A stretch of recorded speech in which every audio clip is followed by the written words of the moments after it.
Assalamualaikum warahmatullahi wabarakatuh. Pak Presiden Nugroho F. Yudo, Didik Supriyanto, Haris Jauhari. Ini soal pengangguran.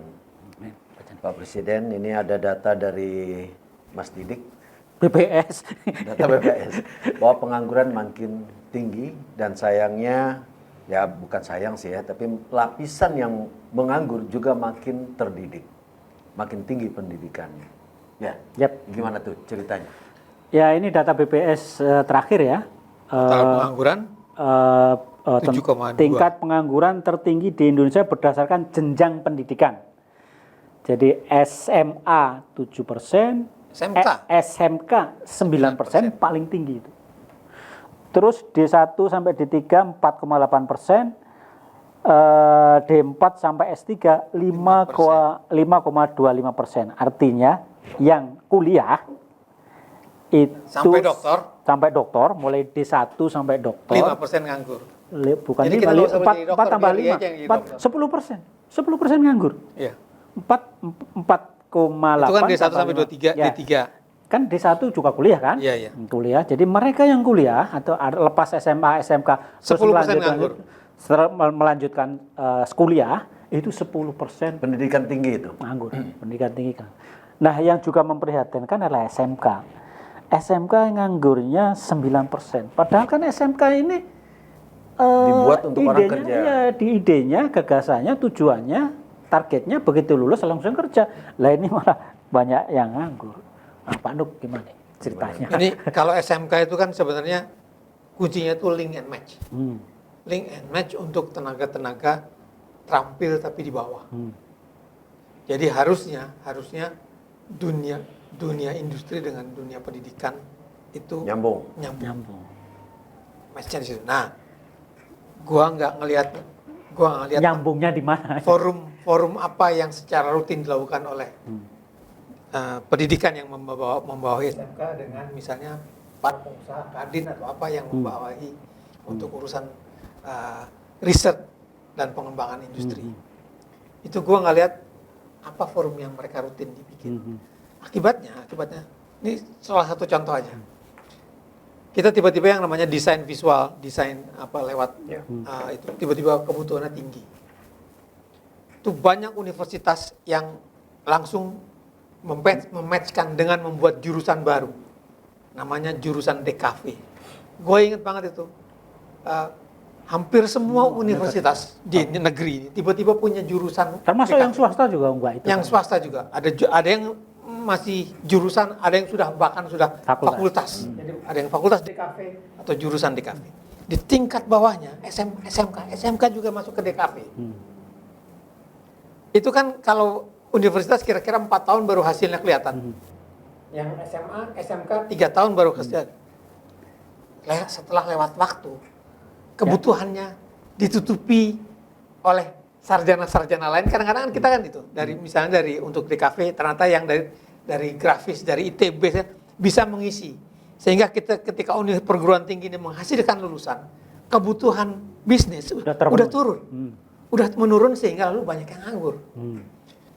Nah, ini yang harusnya Dikdasmen harus punya riset untuk mematchkan. Gue misalnya seneng banget sama orang-orang Thailand. Orang-orang Thailand itu bisa memadukan link edge, jelas ditambah bukan hanya match ke dunia bisnis, juga match ke apa? Gue nggak tahu apa hobi apa obsesi passion orang Thailand sama speed. Orang Thailand itu bikin baja 1000 cc, ya kan? Bikin perahu di sungai itu mesin 4000 cc. Ya seneng banget sama speed. Kalau lo lihat traktor di sawah di Thailand itu traktor balapan. Balapan traktor bajak sawah itu balapan. Maksud gua mereka itu bisa memadukan kepentingan industri, lalu pendidikan yang mendukungnya dan obsesi mereka dicampur mereka. Jadi mereka jadi fun mengembangkan industri pertanian, industri apa aja dengan lebih menyenangkan. Orang Thailand itu dari motor sama yang dibongkar menjadi kayak skateboard, dikasih mesin belakangnya. kebut-kebutan pakai itu. Iya, iya. Gila mereka itu sama speed itu gila. Dan nggak perlu pendidikan militer. Nggak perlu pendidikan militer. Nah bayangan gue tuh kita di Indonesia bisa cari apalah yang menjadi kesenangan orang-orang Indonesia. Masuk ke industri yang ke situ. Industri pertanian misalnya. Gua kan juga petani. Apa aja kita beli dari impor dari Cina. Pisau Pacul. pajak, Iya. pacul, buat bikin bedengan. Bedengan tuh tau nggak? Bedengan Yang untuk ya. bedengan 1 meter, alatnya beda lagi sama bedengan yang 60 cm. Jadi banyak banget, dan itu teknologi sederhana. Jadi kalau SMK misalnya diarahkan SMK untuk mengembangkan teknologi pertanian. SMK yang dikembangkan untuk teknologi perikanan. Itu nggak susah. Jadi memang link and match-nya itu dapat, bukan hanya di kalangan industri yang canggih, tapi juga industri yang masif sifatnya, sehingga produknya dinikmati oleh rakyat banyak. Industri madya lah ya. Dalam bahasa. Lapangan Media. pekerjaan terbuka, Lapangan pekerjaan terbuka. sangat luas. Apalagi kita Begitu sedang- juga misalnya 10, tadi kan 10% yang SMK, lalu ada hampir 10% juga yang kuliah. Kuliah. Jangan sampai kita lalu ngomong, nah nggak usah kuliah lah. Iya. Kok orang yang kuliah itu nganggur justru lebih banyak daripada, Iya. kan susah gitu kan. Iya. Tapi faktanya kan begitu. 10% pengangguran itu justru kalangan terdidik mulai dari D3 sampai ke doktor. Makanya dokter biar dia aja, Iya. kita nggak usah. Karena kemarin itu viral juga, ada yang mengatakan bahwa gila gue mesen ojek dari 5 yang di kelima atau 6 gitu, 3 atau 4 S2. Gojek loh. Pak pengemudi Gojek. Iya, mitra Gojek yang pengemudinya. Jadi itu kan memperlihatkan dia kan mau dengan pendidikan S2, dia mau berijazah ya. Dia mau kemudian membawa menjadi ojek. Itu Ya, kan nggak ada pilihan itu. ya, Artinya karena nggak ada terpaksa. pilihan, karena terpaksa. Jadi pengangguran itu memang nyata di lapangan. Nggak ada pilihan. Nggak banyak pilihan untuk orang terdidik bekerja, sehingga banyak yang kemudian memilih pekerjaan menjadi Tapi menurut gua adalah Tukang menurut ojek. gua, orang tua maupun siswa nggak punya cukup informasi atau nggak punya informasi memadai tentang pilihan-pilihan yang harus mereka tempuh ketika mereka harus kuliah. Walaupun kadang-kadang memang ada data pun nggak bisa menjawab. Misalnya contohnya ini, kita sangat butuh dokter banyak, ya kan? Jadi masuklah ke sekolah kedokteran. Kedokteran itu adalah fakultas yang paling mahal. Ya. Setelah lulus baru namanya sarjana kedokteran, belum dokter. Belum. Harus ikut lagi pendidikan lagi untuk menjadi dokter. Jadi dokter dibutuhkan oleh negara dengan penduduk 300 juta, 50 juta ini, kita butuh banyak dokter. Lalu pertanyaan selanjutnya, lalu kenapa banyak dokter nganggur? Banyak sekali dokter nganggur, banyak sekali dokter yang memilih menjadi asisten dokter. Ya, karena Penyebabnya apa? Karena dokter-dokter ini ternyata nggak ada yang mau kerja di daerah. ya betul. Dulu kita punya pemerintah yang memaksa dokter untuk Turun ke daerah. turun ke daerah-daerah. Sekarang kan nggak ada. Sekarang bebas, sehingga daripada orang tuanya juga nggak mau, anaknya dinas di Papua, Papua setiap gitu. hari berurusan dengan militer, misalnya dengan OPM. Satu, yang kedua, gue mahal ini nyokolahinnya. Gimana Sini-sini nebusnya? aja. Nebusnya gimana? Kapan utangnya bisa tertembus? Jadi itu datanya benar, kita memakai yang salah. Belum lagi yang memang ini ada data-data dari luar, misalnya gini, misalnya daripada lo jadi dokter, ternyata sekarang lo jadi sarjana perawat itu lebih dibutuhkan.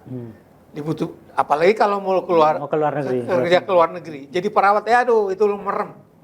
Kerjaan yang cari lo, bukan lo yang cari kerjaan. Nah, informasi ini juga kita nggak cukup. Gua kebetulan karena latar belakang kerjaan kita yang mengharuskan itu. Gua bukan hanya pasarnya. Gua yang menyodorkan ke anak gua itu gaji yang akan lo terima kalau lo jadi ini.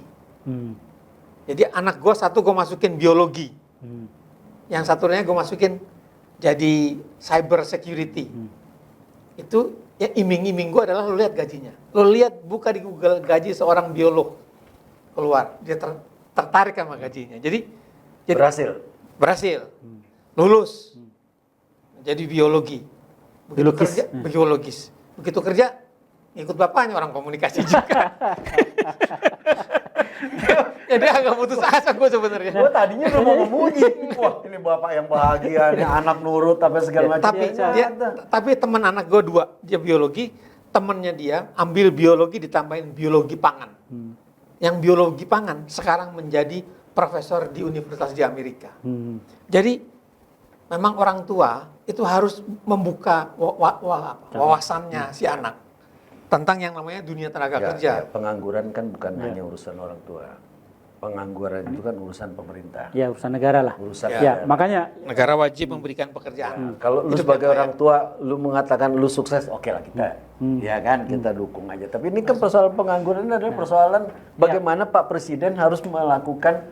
Makanya Pak Presiden ini kan, ini loh, dia sebetulnya sangat memprihatinkan sih, sangat-sangat ironi gitu. Lulusan SMK 90% nggak kerja, 9% nggak kerja, yang paling tinggi itu kan.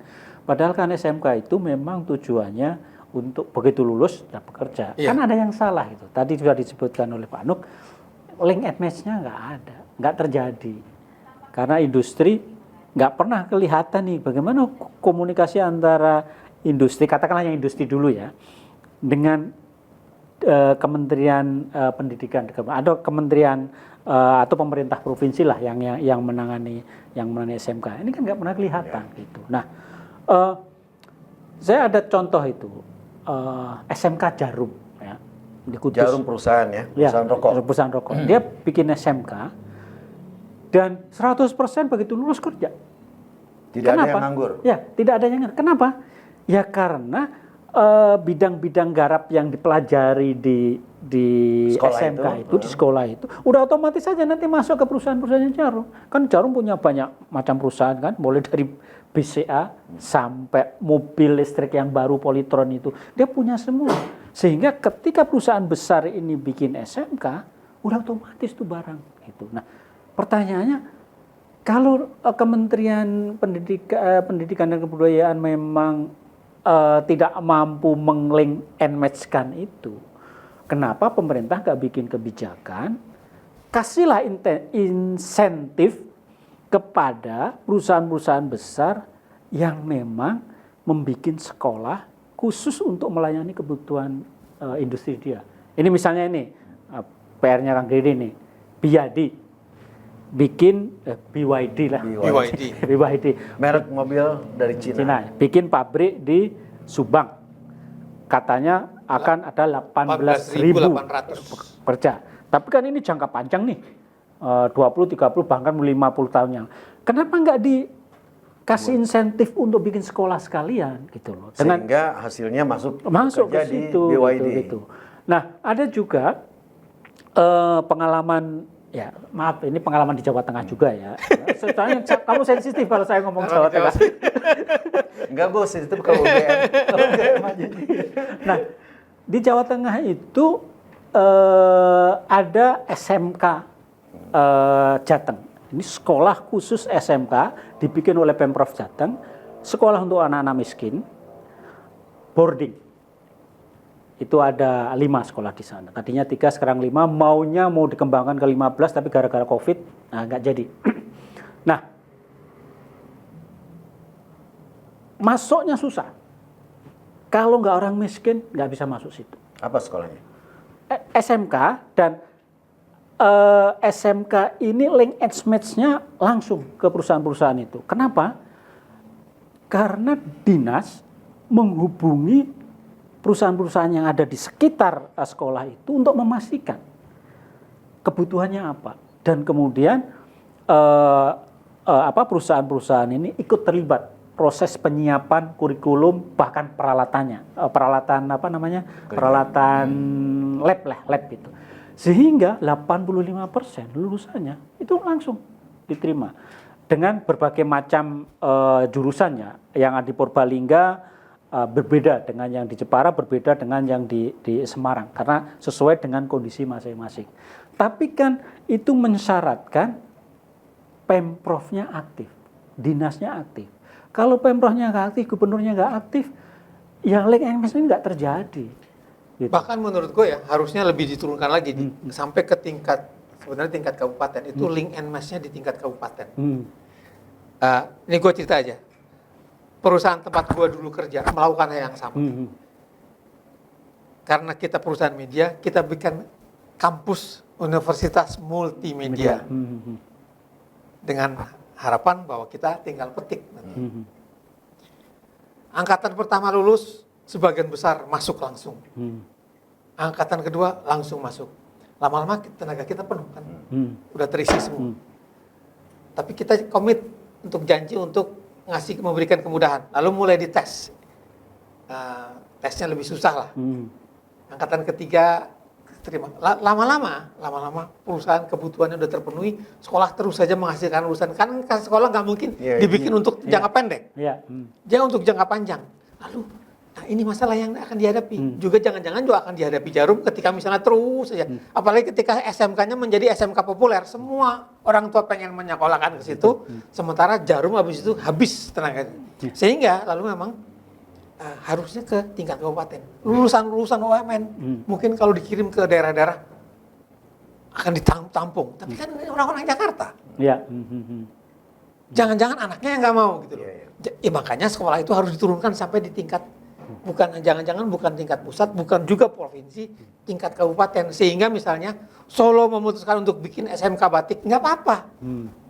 Karena pemerintah di wali kota Solo dan sekitarnya bisa merembuk itu, menampungnya. Tapi kalau semua terpusat di ibu-ibu ketua provinsi, itu jangan-jangan Nah ini ada sekolah rakyat ini. Terus terang saya juga nggak paham betul sekolah rakyat ini nanti konsepnya kayak apa. Karena sekolah ini kan yang nangani Kementerian Sosial.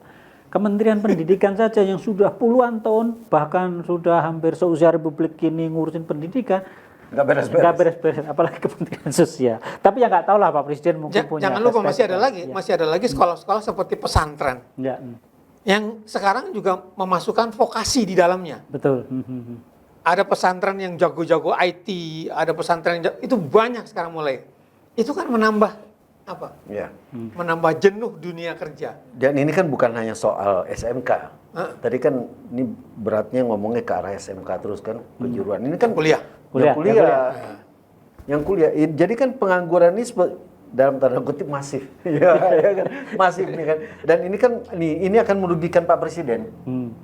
Jumlah pengangguran di negara manapun itu akan merugikan secara politis. Apalagi kalau Pak Presiden yang memang sudah bantah-bantah itu pengen 2 periode. Ya kan? Itu ini akan jadi kalau para penganggur itu biasanya protes. Dalam bentuk protesnya ya dia nggak akan memilih incumbent ya, kan, kecil lah kalau untuk itu kan. Ya tapi kalau dia punya anak, punya istri, punya orang semua ikut.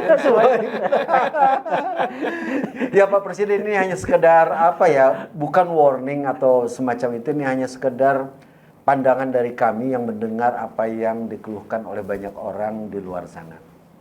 Semoga ini bermanfaat. Wabillahi taufiq wal hidayah. Wassalamualaikum warahmatullahi wabarakatuh.